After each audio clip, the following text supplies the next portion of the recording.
আসসালামু আলাইকুম। আশা করি সকলে ভালো আছেন, আমিও ভালো আছি। আজকে আপনাদের এই সময় যে ভাদ্র মাসে ভাদই ধান দেখার জন্য নিয়ে আসলাম।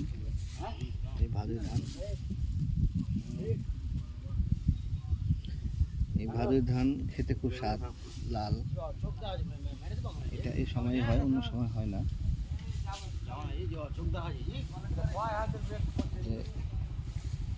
সব কাটা হচ্ছে,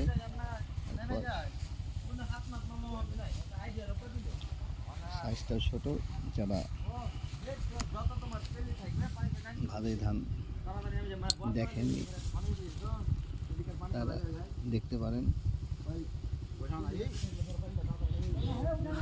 তো ভাদ্র মাসে সাধারণত ভাদই ধান হয়, খেতে খুব স্বাদ, অরিজিনাল লাল কালারের। সকলে ভালো থাকবেন। আসসালামু আলাইকুম রহমতুল্লাহ বারকাত।